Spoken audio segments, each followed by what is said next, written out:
say hello to you guys. You're all good to go? Hello, everyone. I'm going to give a nice, slow intro as people continue to wander in, take their seats. Have you had a good day one of high school so far? That was a delightful response. Honestly, that was a bit bigger than I thought it was going to be because it is, towards the end of the day, it's understandable if the energy is slowing down a little bit, you're ready to just sit, but it's good to see you still got it. Make sure you have that energy for tomorrow too. And for this next session, which is our last session for the day, it is a presentation called Finding a Game's Voice. And we are going to be hearing from the makers of Copycat, which is a game that has been specifically designed to make you cry, as I understand it. I think that was like the guiding light of it, feels like it at least. But the important thing is how they make you cry. Not just how much, but how they get you there. They're here to reflect on why voice was central to the game's story and how they crafted Copycat's own unique voice. All right. Thank you. Hello, everyone. Hi. How are you all today? Final session. Feeling good? We'll keep it nice and easy. Thank you for having us. Well, it's a privilege to be here, and we're so excited to give this talk. And thank you again for being here. And we hope we finish today on a high. Yeah? Fantastic. So this is called Finding a Game's Voice with the developers of Copycat. Which just happened to be us three. My name is Sam. I'm writer and co-director at Spoonful of Wonder. My name is Kostia, and I'm a head of art and co-director at Spoonful of Wonder.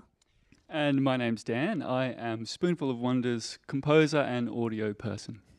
And I thought we'd just share a little bit of our background. So Kostia and I worked in advertising for a decade, and we'd work as a creative team. I was responsible for the story, and Kostia would do the visuals, and we'd work together, and our creative medium was the 30-second ad. It was a little bit boring, so we wanted to change it up and spread out into some passion projects. Yeah, so we always had some passion projects going on. You know, we tried making short film. We had some transferable skills from advertising, so we tried to apply it elsewhere. So we tried making short films, we tried making some animation, and one of the short films is actually how we met Dan. He composed the music for our first short film.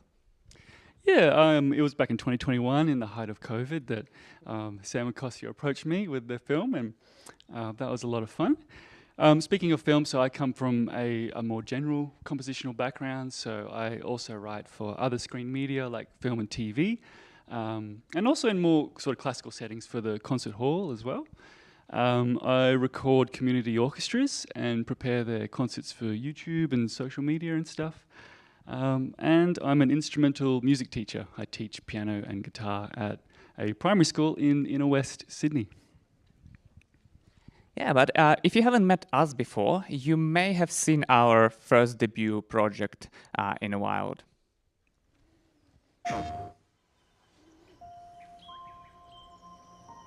Can I tell you a secret? My baby girl went missing a month ago. Her name was Dawn. She looked exactly like you.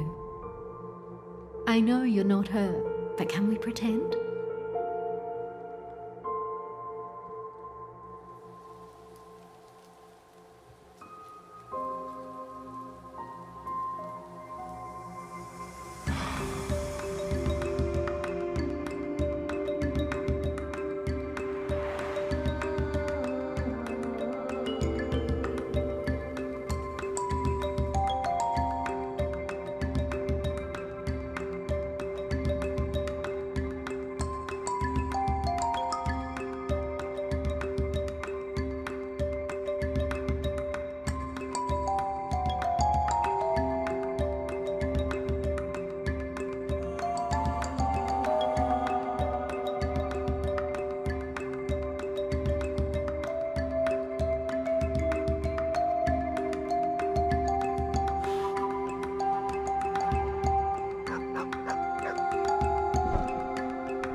Copycat is a narrative-driven adventure game about the meaning of home set in the suburbs. It follows the story of Dawn, a skeptical shelter cat who gets adopted into a home, and things take a turn when a stray copycat steals her place in the household and she ends up on the street.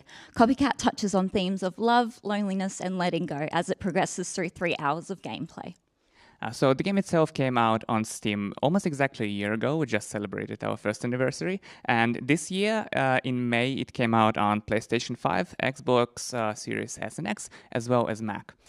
For more tech-oriented people in the house, Copycat was built using Unity, and we decided to go with beautiful Fmod for our middleware.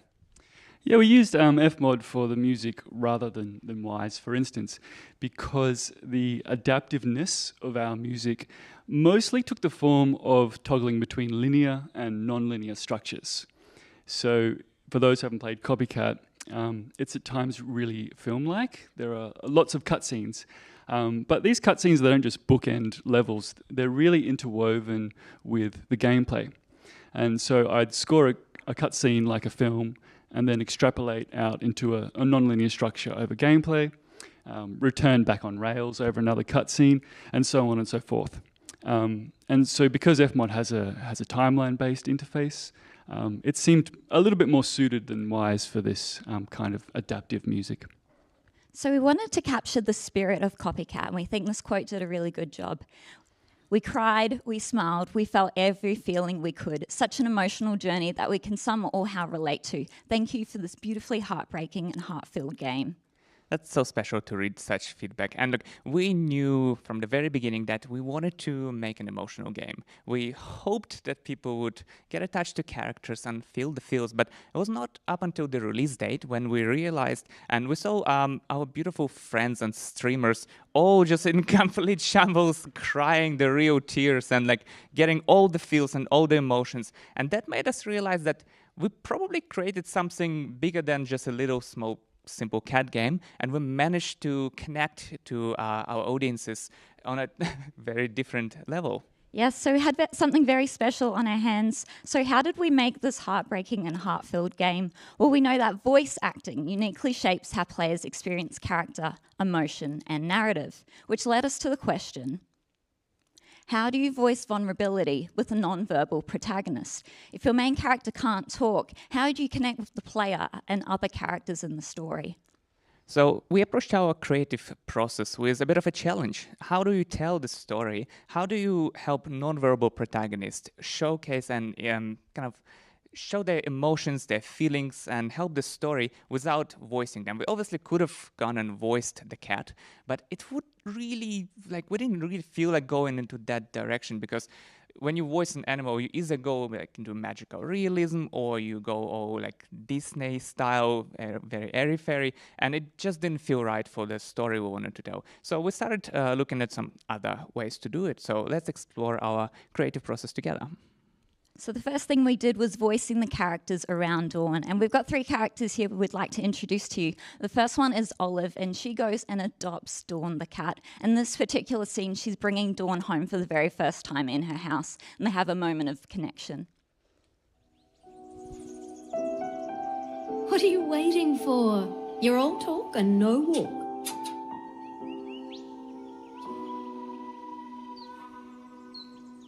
You're safe here. The second character is May. This is Olive's daughter, and she's fiercely committed to helping her mother no matter the cost, even if it means getting rid of the cat. She appears as the antagonist in Act 1, and in this particular clip, Dawn is having a nightmare which May appears in. You'll never belong here!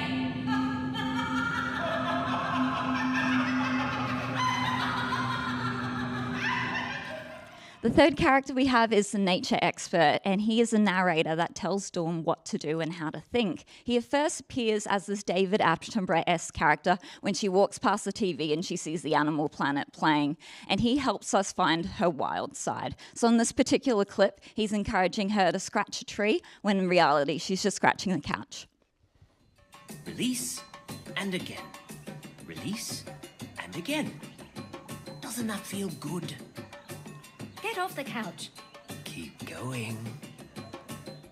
Plus, we had a smaller cast of secondary characters. And coming from advertising, it was really important for us to be able to bring voice to our game, because like in advertising world, having voiceovers is a good sign of production quality, good way to improve your storytelling. And there's nothing wrong with text-based games; they're absolutely beautiful. But we really felt like we wanted to bring these voices, so this brought us a lot of joy to be able to voice these characters. Yeah, and we had another observation that was because Dawn couldn't talk, it meant the player had these very strong feelings. They were either angry or scared or sad or felt joy, and that just added to more of the vulnerability that Dawn was feeling. So, we approached game audio like a creative brief with a clear vision for casting and direction. For casting, we had 2 small pools of talent. We had our advertising colleagues, and we also had our friends and family in the short film world. Then we moved on to rehearsals, and you can see that we have a pretty hefty script, and we brought everyone in to read it. It's 200 pages, and we all sat down and gave it a go, especially because our friends and family who were wanting to dip their toes into games for the very first time hadn't done it before. So we built rapport together by going through the script, and we also made real-time amends, which meant that if they had questions about a difficult line or if they wanted to make something a bit more cheeky or bring more life or joy into the script, we could do that there and then instead of doing it on the day in the sound studio. So we recorded the game actually 4 times, and first time we recorded was very short snippet and was a bit more of a guide read. It was really low quality, really not good. We recorded it either over a Zoom call while we were still casting our actors, or people recorded it on their phones, but it was really helpful because we had no idea what we were doing software-wise. I just started learning Unity, then was learning Fmod. But having those voice lines really allowed us to start experimenting with the software and set up the scene. It also allowed us to start setting up the cutscenes and the timing and experiment with things like that. And it really saved me the pain of hearing my own voice over and over again as a placeholder. So very welcome. Second time we recorded the game was a bit longer, and that was our vertical slice. So we recorded about maybe 30 to 40 minutes of voiceover, and that's happened either at Dan's home studio or we were running around Sydney with the Zoom mic from a state library. Hot tip. Yes, state libraries actually have really good sound booths, and you can use them for free. So that's amazing. Thank you, state libraries. Or even just running to people's houses with the microphone. And that vertical slice really allowed us to build a bit of a demo that's pretty much represents our current demo, and allowed us to pick up the conversations with funding bodies, for example, Screen Australia, which we were very lucky to get support of, as well as pick up some conversation with publishers. Great. And the third time we recorded, we were in the studio, which was fantastic. More on that later. And the fourth time we recorded, we were doing pickups.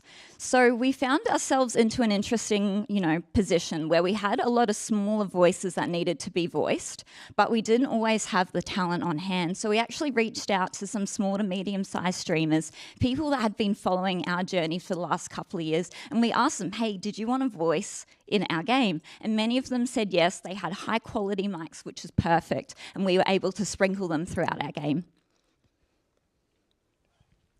So jumping back to that third instance of recording where we were in the studio, when this came around, we asked ourselves, how should we do this as an indie team? How should we go about recording this dialogue as best we can? We wondered if we could do it ourselves or if we have to outsource. So, being a composer, audio person, we kind of have the transferable skills to be able to record dialogue. But recording dialogue involves so much more than just audio. In fact, at the end of the day, it's not even about audio, it's about performance.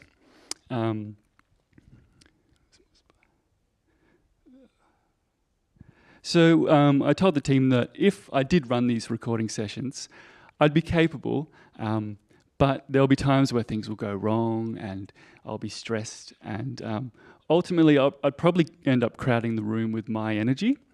And we were wary of the consequences of this, so would Sam, our writer, would she still feel that the space is open to bring her characters to life? And would the actors sense that it's their moment And would they thrive under that pressure, or would I be piling on too much? And then continuity, so could I run the sessions efficiently enough for somebody to be able to hold in their head everything that's been said and what's to come? Yes, no, no, no. After doing the audio side of a dialogue recording, I just wouldn't have any mental load left to be the collaborator in these other areas that you need to be. So as a team, we thought it's probably just a little too risky to do it ourselves. We were a narrative-driven game. Dialogue's kind of our centerpiece. So we thought we probably should outsource and get it done properly. So we called up the pros. Yeah, and because of Screen Australia's support, we were really able to, get. Because of Screen Australia's support, we were really able to get into the sound studio, and we decided to work with the audio house called Massive Music in Sydney. We also were able to pay our actors industry rates, which made us feel really good.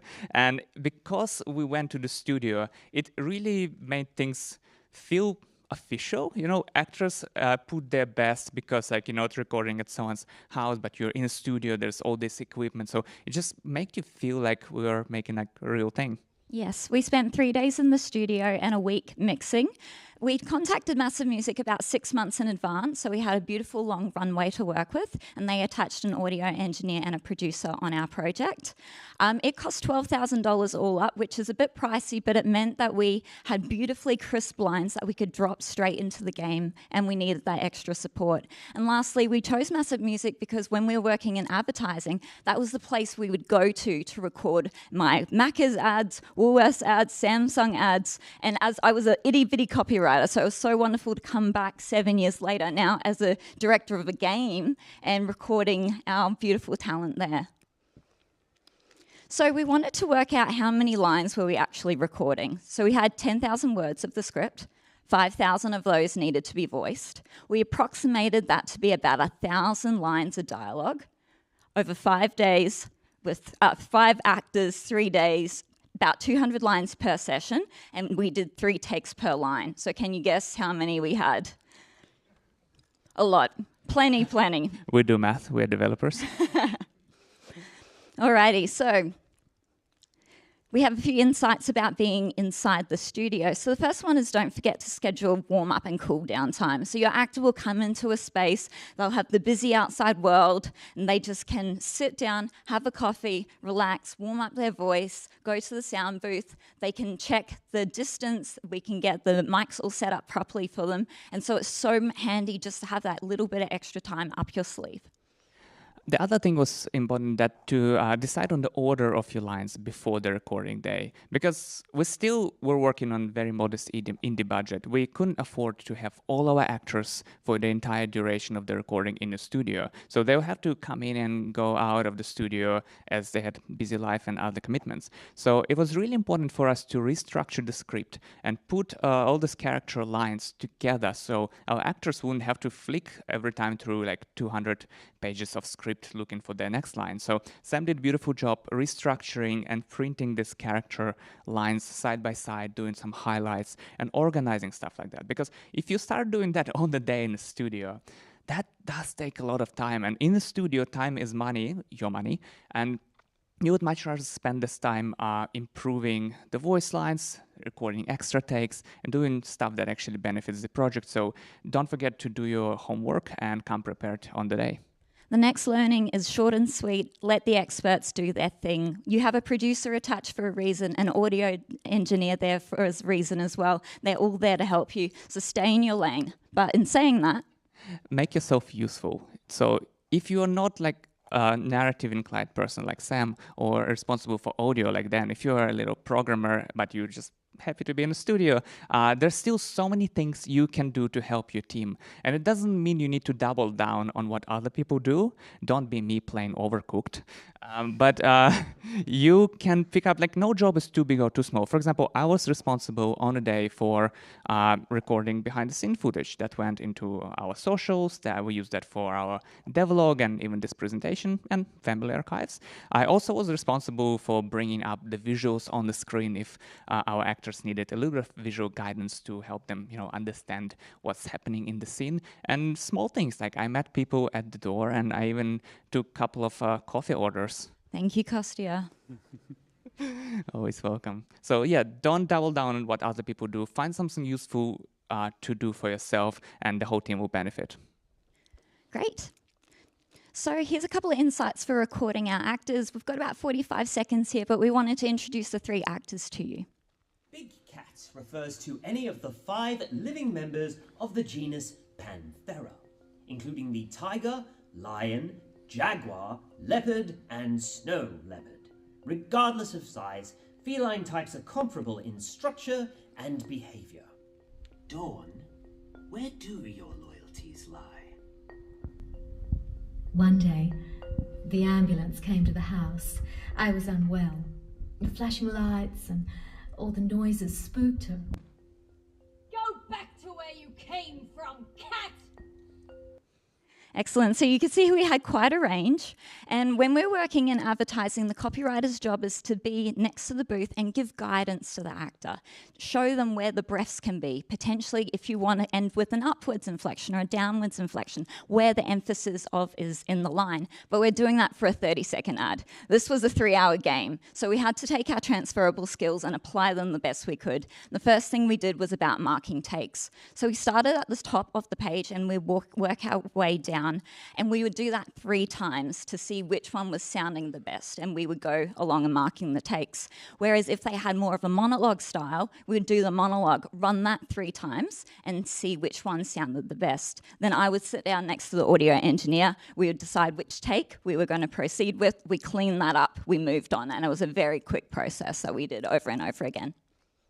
The other thing important was to record the emotional takes first, especially for us where our actors were not necessarily super professional. People do get tired, even if your days are not very long, people do get tired. So it's better to record emotional takes, the ones that require highest amount of energy, volume, delivery. It was very helpful for us to record them in the morning when people still, they just showed up, they're fresh, they hopefully had good sleep, well caffeinated. Thank you, Kostia. And they give you the best performance they can. And it's, you can leave the evenings, the afternoons for pickups, for lines that are a little bit more flat, that are less reliant on this energy. So treat your actors' energy as a resource, You can try to help there and kind of manage it.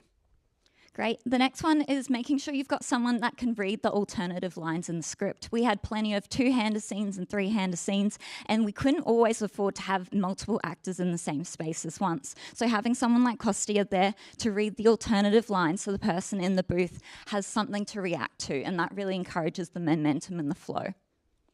Yeah, and last thing is, don't be afraid to direct. We know it's game development. We're all a little bit introverted, a little bit shy, and we may not have much experience directing actors. But it's your story at the end of the day. You trying to tell this, and your actor would have read script a couple of times. You probably read it a couple of thousand times. You've been sitting with a script for years at a time, and you know exactly what emotional things you're trying to hit, what's happening, the scene before and scene after. So if something doesn't feel or doesn't sound right, actors are really appreciative of you giving feedback if you obviously approach it the right, respectful, normal way. Just jump in and ask to try different ways of delivering the scene, because at the end of the day, if you say nothing and things don't get recorded the way you want, you may never have an opportunity or budget to go back to the studio and do the speak-ups again. So just don't be afraid to jump in and direct people. And sometimes as a crew member, you might get cast to do some voice acting, especially at the indie level. So this is what happened to me. Sam and Kostia entrusted me with the role to play the character who you meet at the very beginning of the game. I guide you through adopting a new cat. And the benefits, I really got a lot out of this. The benefits remind me of something my old composition teacher used to say: you'll never fully know a piece of music until you take it on stage. So as musicians, we can learn and analyze and deconstruct music until the cows come home, but we'll never entirely grasp it until we do it, until we perform it. And I think the same can be said for story. If you're a composer or audio person or anyone really whose creative output would be enhanced the more they know story, then acting is just the most effective way in. You know, if you can become a character and step into the world, then you can almost do your thing from drawing on experience rather than just observation. And then as a bonus, you know, a lot of creative trust then gets transferred over to your primary role, because the creative directors don't have to spend as much time explaining story anymore. You know, you've been there, done that. Speaking of primary roles, music. So we also wanted to touch a little bit on music as well today, because it ended up having a little bit of crosstalk with voice acting.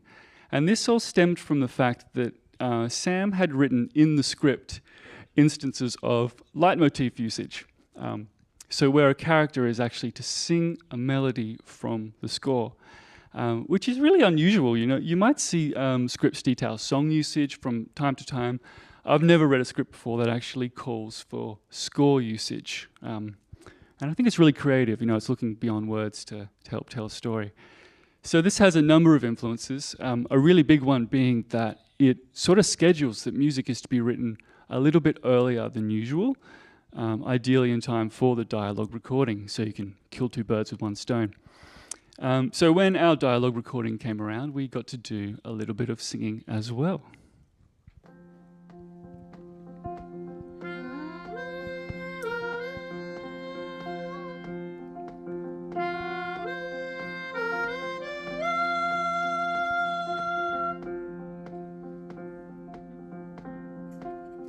So here, this was super early on in the development of music. We were just trying out this idea. It had been freshly written. We wanted to see if the melody would work as a vocal theme. We wanted to see if our voice actor could also handle the singing part. We thought, our voice actor, by the way, she wasn't a trained musician by any means, so she couldn't read sheet music or keep time to a click track. So hence the melodica there to save the day. But we, you know, this was all really low key, casual, no pressure, because we thought we'd just come back later on and do a proper re-record. But we never did, and the very take in that video there is the one that we ended up using in the game. We really liked its rawness, its vulnerability, its imperfections. They really seemed to suit the character and the world. And really importantly, they worked in a diegetic and non-diegetic setting. So here's an example of that very melody in the game.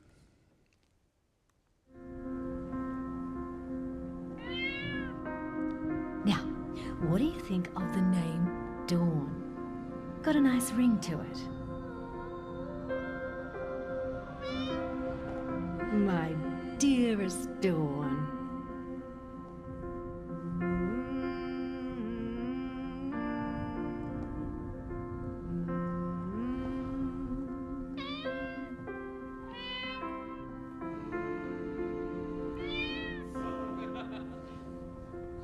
We make a fine duet, Dawn.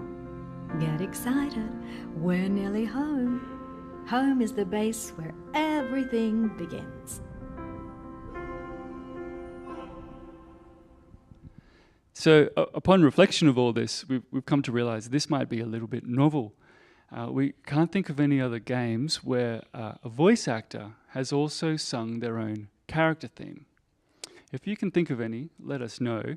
The closest we can think of are some of the games scored by Darren Korb. So in Hades, for example, Darren is he's the voice actor for the protagonist as well as the composer. And although he sings in that game, I don't think he sings his own character theme. And another one here, this one from film, this sort of just captures the essence of what I'm getting at here.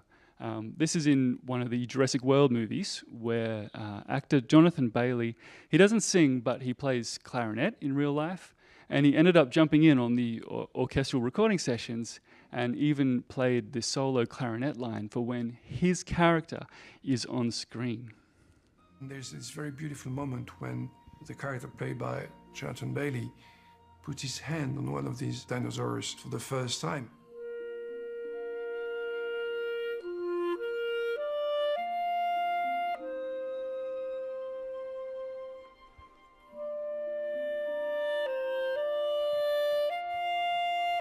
And he did great. Everybody was smiling and happy and cheering. That was a highlight of my life. You know, so something a little bit magical happens here. You know, these actors, they're not giving a technically perfect performance, but they're drawing on all their experience from playing a character, and so all of these imperfections and flaws, they come across as like really genuine emotional authenticity that ends up telling the story better. So this is kind of the main takeaway of it all, is to open up a two-way street between music and voice acting. You know, creative directors just spend so much time explaining story to everyone, and perhaps to nobody more than composers and actors. You know, these are roles that require so much interpretation and translation that they have to come from a place of like really solid understanding of story. So if someone already understands story, then a lot of the heavy lifting is already done. And if they have craft in other areas, or even if they don't have craft in other areas, bring them over and see what they can do. So I, as a composer, voice acted, and this just gave me a deeper insight into story that I think you can feel in the music. And then we brought over a voice actor into music, and she gave a performance that was not technically perfect, but that had all this emotional authenticity to it. So ultimately, you know, Darren Korb said it best. The deeper you can be embedded in a project, the better you're able to write stuff that's just going to feel right. So that brings us full circle into finding a game's voice. We did that through a couple of ways. The first was voicing the world around the character. The second was through character interiority. And the third was using leitmotifs and music. Yeah, I think doing these three things really allowed us to, you know, elevate the project and the emotionality of it, and took this little cat's meow and turned it into a big roar. So for next time, we've got a couple of learnings. The first one's continuity.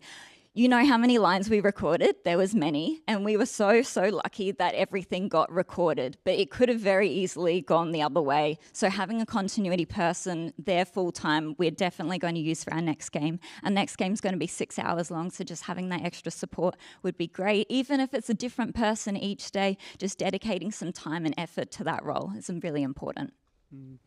Another one is the dangers of sounding like AI. So no one was thinking about AI when we recorded our dialogue in 2022.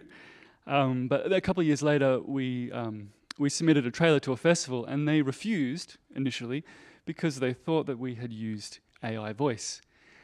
Specifically this line here. I can't take you inside, honey. I already have a cat. Sorry.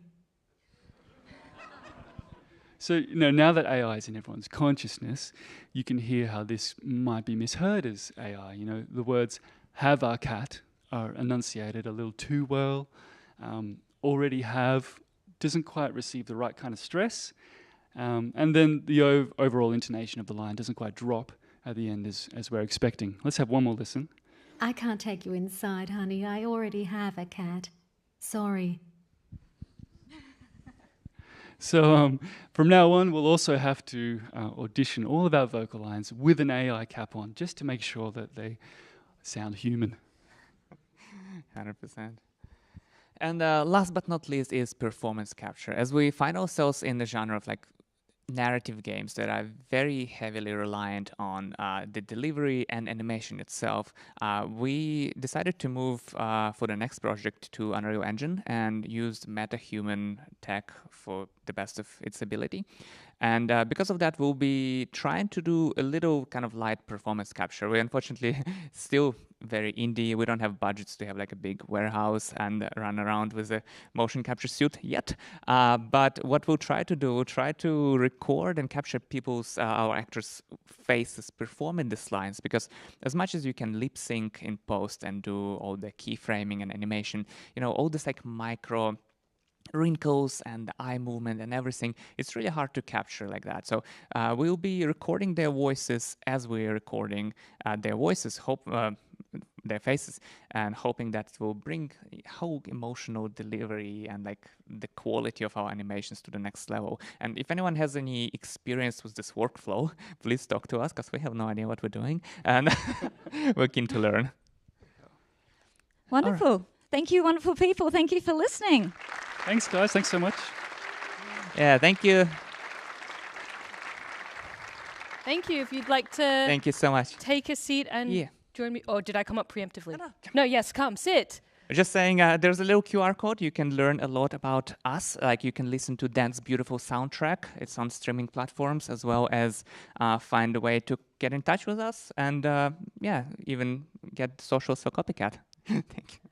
I love this because it is such a thematically rich and interesting topic. There are so many threads that we could go down, and I'm really having to work in my brain to contain it. So I guess I'll start at the start. You know, you opened up by talking about, you know, how can you voice vulnerability in a non-verbal protagonist? Why did you choose to explore vulnerability?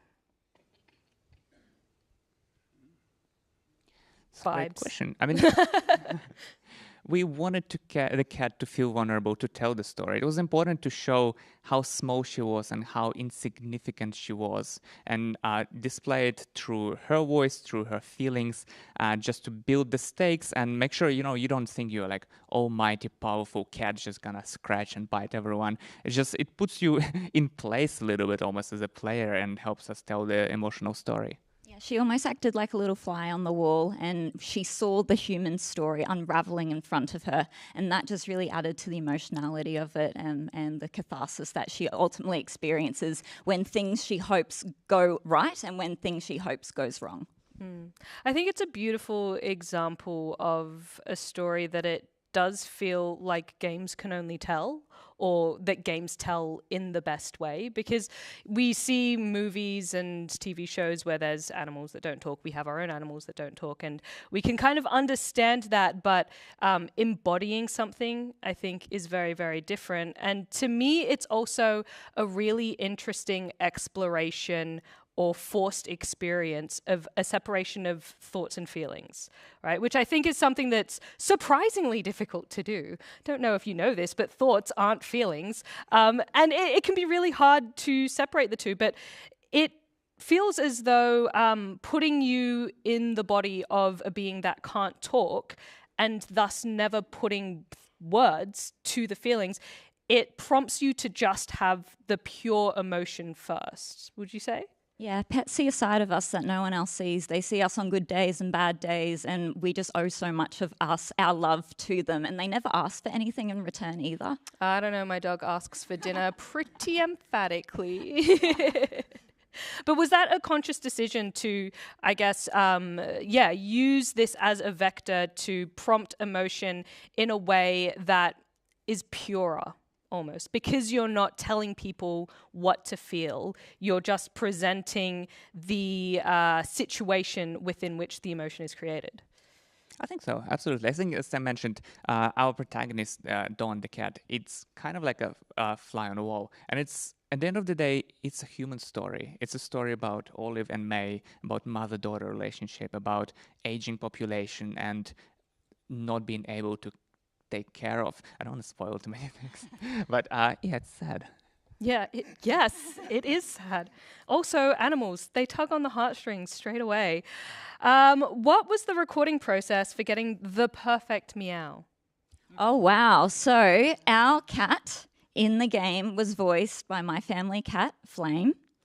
Flame is 15 years old and he's very noisy, especially around dinner time. So we got the microphone out one day and we followed him around the house for many, many times. There was also a lot of cat fights scenes that we have later on, and we were trying to like, how do you replicate that, you know? So we did a lot of YouTube searching about like where we could find a potential like inner voice for these animals. We could not annoy Flame enough to give us an angry meow. He's just the chillest cat you can imagine. Like, so yeah, we had to go to a lot of Dan's sound libraries. Yeah, and also, when we were researching meows, we learnt along the way that cats have, I think it was 24 different unique meows that all have different meaning. And I would have loved if we had the budget and time to get in and find out what all those different meows are and put them in the game in those spots that really, you know, have that exact meaning. Yeah, did you play test with any cats? Did you? Yes, well, Dan's cat was a part of the creative process. Yeah, she didn't have any audio contribution in the end, but she sat.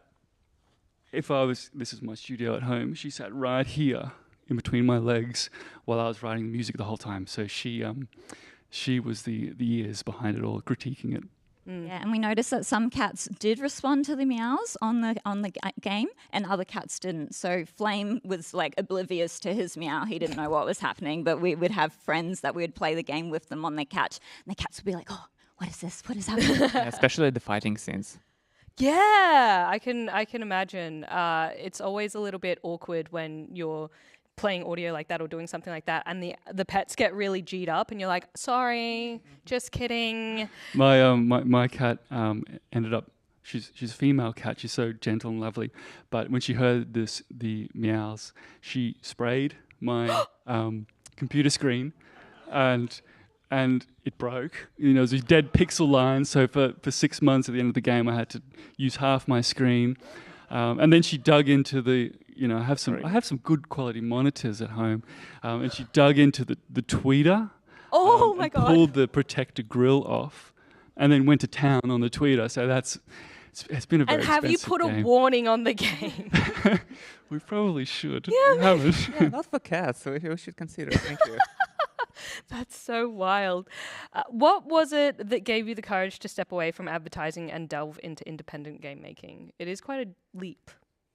Yeah, I think we loved advertising. We loved the community, and people we worked with were absolutely lovely. And it's a great career to be creative and still make regular income. That's guaranteed. And learning like the film circuit, what pre-production looks like, how much budget do you have to do production, then taking it in post and learning about music and learning about grading. And so very quickly, really early on in our career, we were just really lucky to see this full spectrum. Yeah, and I think it was a combination of acquiring enough creative skills as creative generalists, but also getting bored and tired of heartbreak when, your seemingly genius idea gets killed again by the client who just wants a Facebook post. So that combination we always had side projects. We always experimented with short film and stuff. And we loved games. And at some point we decided, a 30-second commercial, 3-hour video game, how different can it be? Very different. They seem the same to me. Yeah. And we feel so lucky that we met Dan along the way. He came through us with our short film circuit, and then you've joined us again for this game and our next game that we're working on at the moment. Yeah, I think it is something that we do see of people that step into making games who have backgrounds in other areas, and just this injection of fresh ideas and approach that also brings with it that I think is really, really valuable. So I, for one, am glad that you decided to make the jump, make more games. Speaking of budget, and I think this is, something that's nice, working in advertising, you get to learn about budgets and the whole pipeline on somebody else's dime.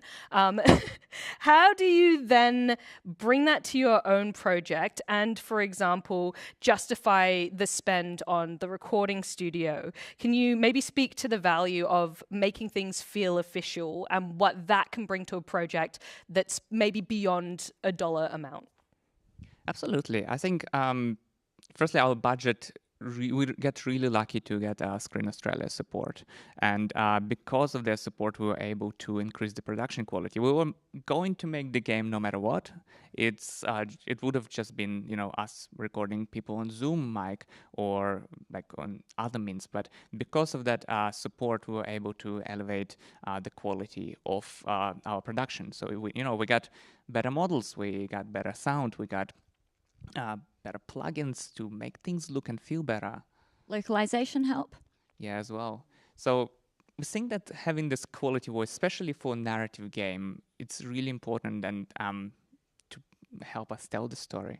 Yeah, and I think voice was just so important to us that we did set aside that money so we could have a composer on our project full-time, so we could have our beautiful voices recorded. Everything else, we were pretty stingy in lots of other areas, but we were learning to save and we were just learning to juggle all these new roles in our new role. Last 5 months of development, we just ended up living with Sam's parents because we ran out of money. But it got spent on the game. And that's the important thing. We're living for the art. But I think there's also a really interesting mental shift that can happen for your performers as well when they're walking into a studio and everything feels official. Do you find that it helps them bring their best, or do you find that, like, would you do it again? Or would next time you go, hey, record it at home and we can clean it up in post? Yeah. Well, we were talking about this just last night, actually. Would we do it again? And, I feel really confident that we could do it ourselves, but we were talking about it was mostly really to do with the actors. There's something really significant that happens when an actor walks into a studio and there's like a proper professional engineer there. There's proper mics, the environment. That all has like a really significant impact on their performance. And we're sort of thinking maybe that a similar thing is if you imagine like a theatre group who have to rehearse a show, they would spend all their initial rehearsals like just in any old random room. But if you imagine what that first rehearsal is like, where they jump on stage for the first time, even without an audience, if they're just in that venue, if they're in that space, it just elevates everything. And that's just the environment. So for that reason, I think we would go with the studio again. That's really funny because it's reminded me of, in my own experience, I've done radio and things like that.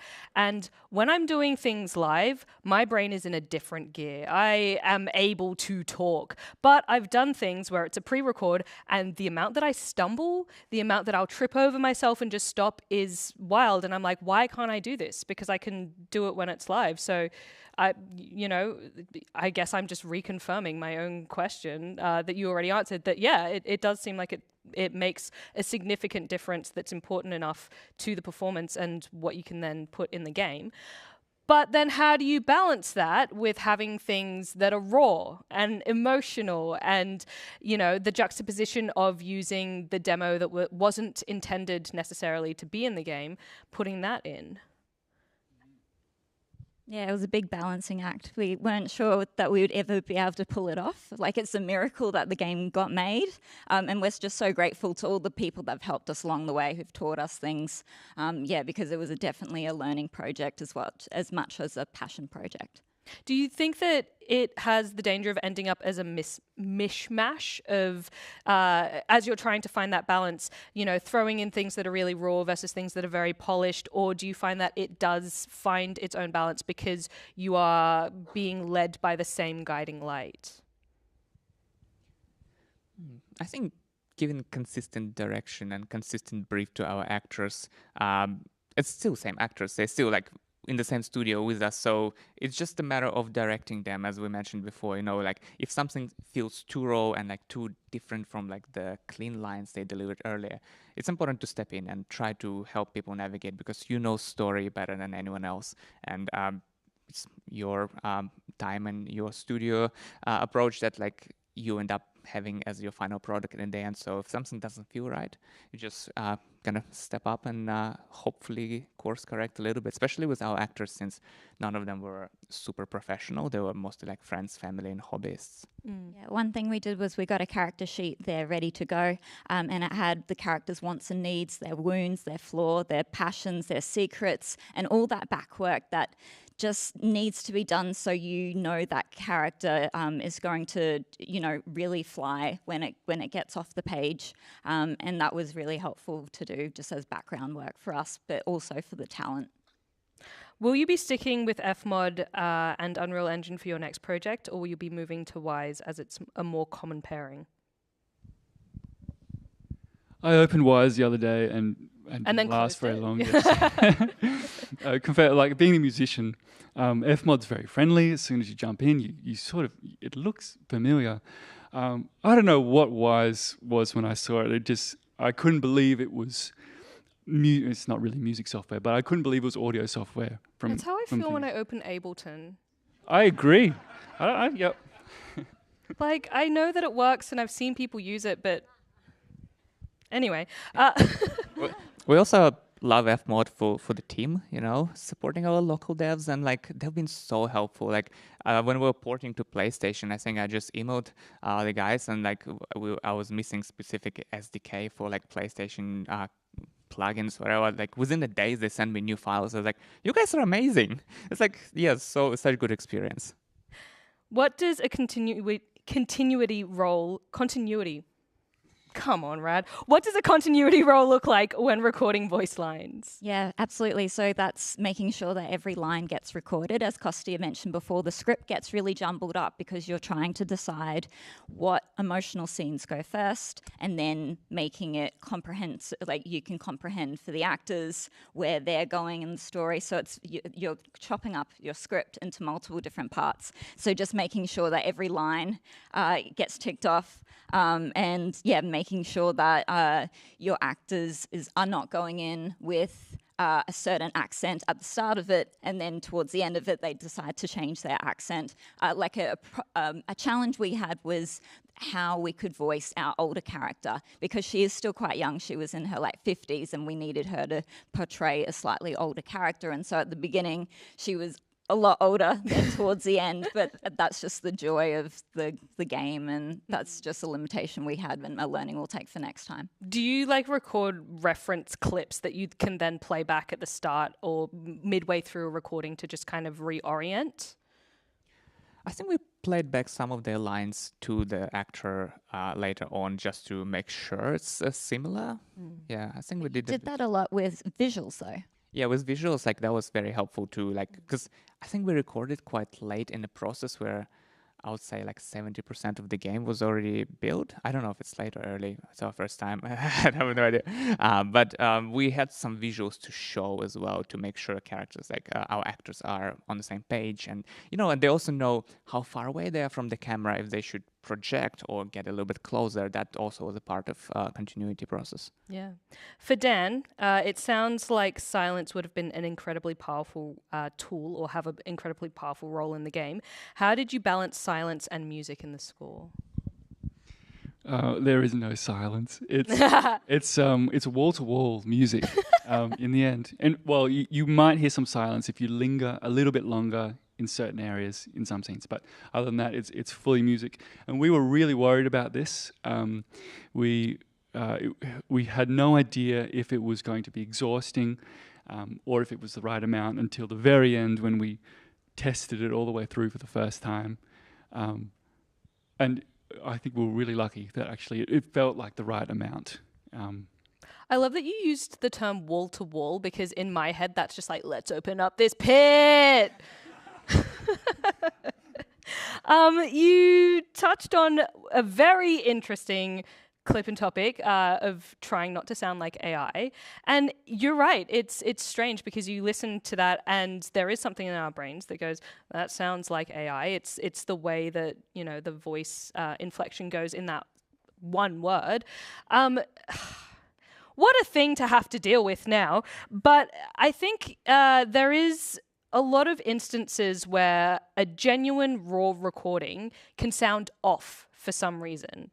And sometimes fakery is actually how you make something sound genuine. How do you begin to balance that in a world that is starting to chase authenticity even more? Well, half the world is chasing authenticity, half the world is embracing the AI generation, but where do you land with that?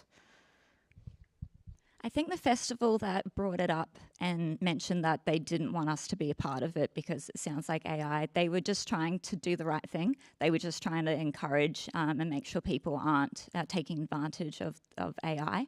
And so what we had to do was just step back and be like, okay, it's not a criticism.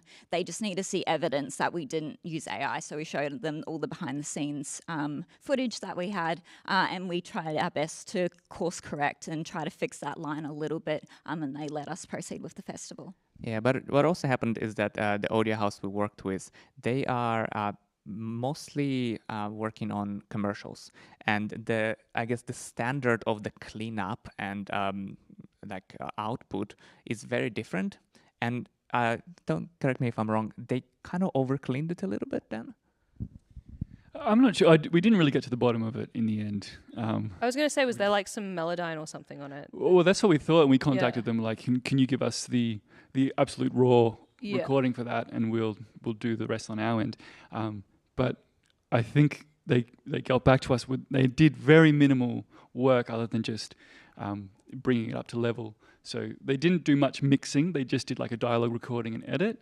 And so we were surprised that happened. I've experienced that as well before of like, recording VO for something, and sometimes you listen back and for some reason it sounds fake. And, you know, I'm not always sure, it's like, did my voice catch while I was talking, or did the mic peak or something else happened in the pipeline, which, you know, before this whole AI conversation, not that big of a deal. But now it's becoming something where it can seem like it can be damaging to your reputation. Yes, very tricky, especially that sorry in the end. It just sounds like my Google Home when it doesn't understand what I want. Like, sorry. Sidebar, Siri's mean now. If you turn on Apple Intelligence, she's really sassy, and I miss old Siri. Anyway, that's a sidebar. Yeah. Yes, it's interesting as well as these, you know, AI voices that we get used to. They have their own particular inflections and ways of speaking that aren't, in some ways, they're not inherently not human because they're based on how humans talk, or they're supposed to be. And there are elements of it that real people will use. But now it's just become really faux pas in a lot of circles. So do you have to then, I suppose, get really familiar with what AI sounds like in order to try and direct people to be less AI? That's a good question. I think for the next time, we'll just make sure, you know, we probably will clean it a little bit less. We'll keep that in mind, 100%. We'll like keep all the natural breaths in the line, things that make it authentic, and as Dan was saying before about the musical track and the voice that Emily sung. Yeah, that's my personal least favorite thing about AI, having to learn about it so that you can spot it. Were there any emotional moments that streamers or players reacted to that surprised you? Or was it wall-to-wall crying as intended? I think the most beautiful part was going into the very first scene where Dan voiced, and you're walking through the animal shelter, and you go in and you see this room of like 6 different types of cats, and we had streamers just bawl because they wanted to adopt them all, and they had to go through and hear the backstory of each of the cats. And so there were plenty of happy tears. There were some sad tears too towards, you know, the halfway point and midpoint, but we'll leave that for people who want to play the game. As they say, I love cats. I love every kind of cat, and I want to hug them all. It's a very old meme. Some people knew it, some people didn't. Can you speak a little more on the rehearsal process? How long did it run? How much of the cast was locked when you held it? And would you change your approach?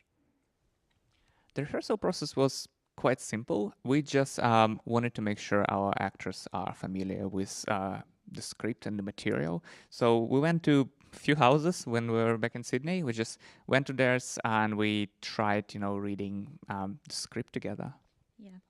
Yeah, it was a pretty smooth process. All actors actually came from the theatre world, and so they hadn't seen a script. Some of them hadn't even played. They hadn't seen a game script, and some of them hadn't even played a game. And so we had to try to walk them through what branching dialogue was and what would happen, you know, in certain parts that were like a little bit more gamey versus a theatrical script. But we muddled through it together. Was it difficult to recoup costs after releasing the game? No. Yes! No, it hurts to be this good. I'm joking. No, I'm joking. I think it was worth it. Like, it worked out well in terms of the quality and the reception of the game, and game did get praise for the voice delivery, even got an ACDA nomination for music. So we think we did something okay, and hopefully, yeah, we can do it again next time. Did you find it difficult to balance artistic integrity, the story that you wanted to tell, which I think, you know, is it's something that's very much grounded in authenticity and connection and humanness. Did you find it difficult to balance that with commercial interests, or were you not really thinking about commercial interests at all, just focusing on telling the story you wanted well and trusting that that would hit? Yeah, we just made it because that was what our heart was telling us to do. We would make it without funding. We'd make it without, the help along the way. But we had this help and we had funding, and it meant that we could make something really beautiful together. Yeah, it also helped a lot that we used to work in in commercial creativity. So the marketing was less intimidating in that way. So we kind of were like more or less comfortable with taking that approach as well. What is the biggest thing that you think you bring to games as people from a marketing background that you think is a bit of a missed opportunity for other game developers? Is there anything that, like, as you've stepped into this world, you've gone, guys, you really should be doing this, we know about it because of the background we come from, that you could share with us? Yeah, we have a lot of wonderful friends going through game development at all different levels. Some are just starting, some are about to launch. And so one thing we encourage everyone is just start your marketing early. You don't have to do a lot. You don't have to have the best visuals or the best voiceover. Just have, an Instagram page there. Start your Steam page early. Start recording behind the scenes, because all these little things were going to help you in the end.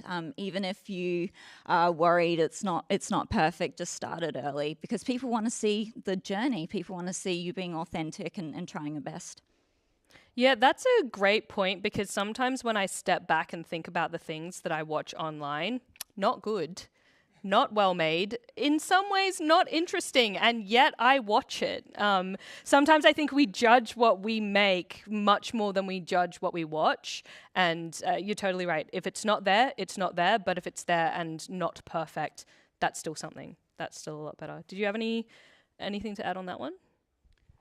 Your own personal hole that you think people could step up in? The only other thing I can think of is the importance of replying to your emails and being professional in your communications. That is surprisingly not common knowledge, we found. Like, lots of people obviously do a beautiful job, and we're very thankful for that, but quite often it's actually more challenging than we thought. And like in advertising, you're expected to reply to your emails, and hopefully nicely if it's a client email. But that was like a little thing that slightly surprised us. But yeah. And then some other little nice tips is, if you're doing a social post, make sure you have a call to action. So make sure it says, go download this game, or wishlist us on Steam, and then having your logo on there too. Yeah, I think that's a really great point. Visual branding can be really important, just recognizability. And that can go such a long way. Dan, did you have anything you wanted to add on that? I just feel like those were both really good.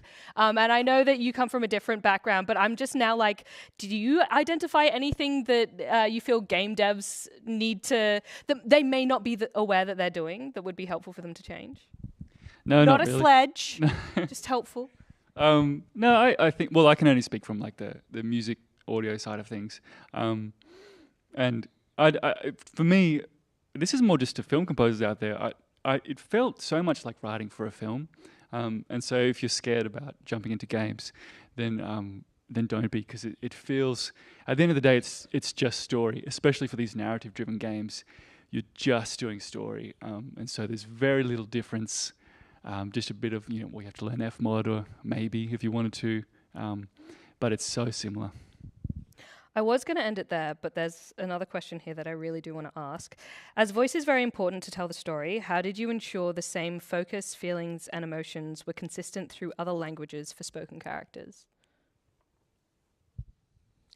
We didn't really voice them in different languages. We resorted to using subtitles, because adding extra dubs would really, really increase the scale, the scope creep, and it was just way out of our budget, out of our time. We recording, casting, animating. We have even the lengths of the scene. Some languages are a lot longer. Some languages are a lot shorter.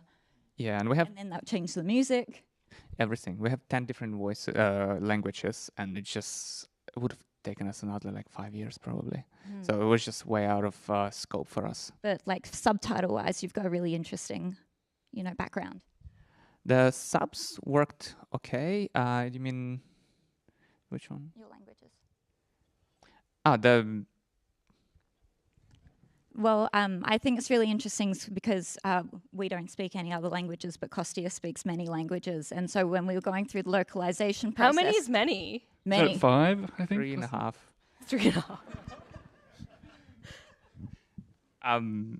Yeah, well, that definitely helped, and we had like lots of international friends who, kind of helped us localize. My cousin did 3 languages, and then we have regional partners who helped as well. But yeah, the subtitles, that was a journey still, even figuring out the fonts, and we have like this text that appear in the world as well. So figuring those things out, getting all the spacing, making sure Sam had to play test our game like on every single language. She was sitting Looking for missing full stops.